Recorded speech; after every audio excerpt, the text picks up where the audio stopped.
There's been a lot of speculation and comment about the Brexit talks. Some people have forecast national humiliation.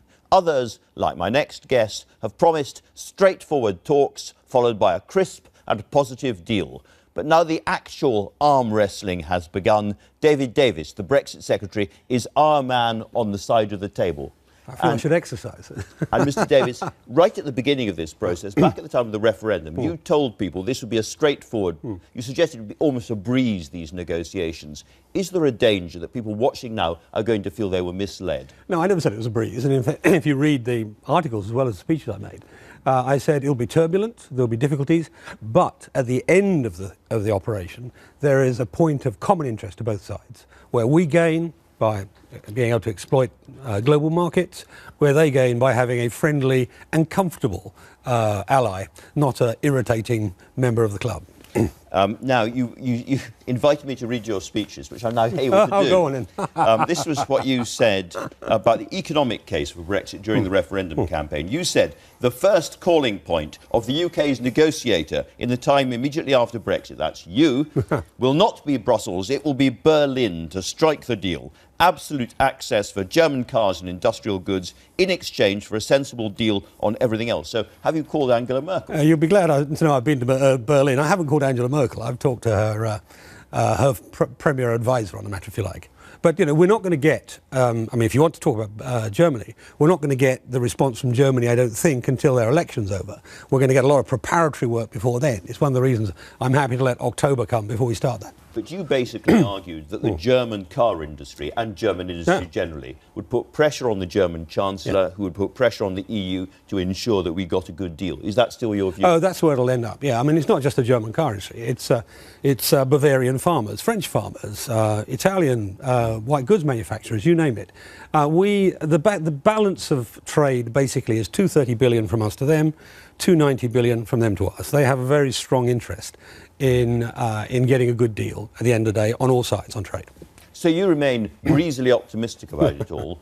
You are, however, we've had the election campaign, we've had lots of changes in the atmosphere. You are now surrounded by a whole bunch of Eeyoring at you, including the Governor of the Bank of England, who said that this country is now dependent upon the kindness of strangers, and indeed the Chancellor of the Exchequer as well. Are you irritated by the noises off at the moment? No, I mean, this is unsurprising, frankly. There are lots of different interests around the UK, all of whom, quite properly, are fighting their own corner. The bank is very concerned about the city and the financial sector, amongst other things. Manufacturing. About the economy generally. And the economy generally, yeah. I mean, actually a very interesting speech. I read it in detail. There's a lot more in it than what you just described. Of course they'll make their cases, but at the end of the day, the key in any negotiation it's not about sort of macho clashing of antlers. It's about finding the place that suits both sides, and that's what we're about. That's the way we're going. You see it even this week in terms of putting to them the citizens' rights issue. It's trying to find the place that suits both sides. Are you absolutely sure we will get a deal? I'm pretty sure. I'm not 100% sure. You can never be. It's a negotiation. Because you said, again, you said right at the beginning of this, we are guaranteed to get a deal. You can be sure we'll get a deal. You can be sure there'll be a deal. It's the deal I want, which is the free trade agreement, the customs agreement, and so on. I'm pretty sure, but I'm not certain. And do you think we'll lose anything to get the access to the single market? Because, again, you said to Andrew, I think it'll be a very easy, not easy, but very straightforward negotiation. Yeah. Not easy, I said. That's the point. Yeah. And there'll be things getting in the way. I mean, let me take an example from this week. We've just put up a proposal for to give EU citizens in the UK a set of rights and to give British citizens on the continent a set of equivalent rights. Okay. Now, what we've set out to do is to create a status almost equivalent to the same as British citizens. They get the same residence rights, the same employment rights, the same health rights, the same welfare rights, the same pension rights, and so on.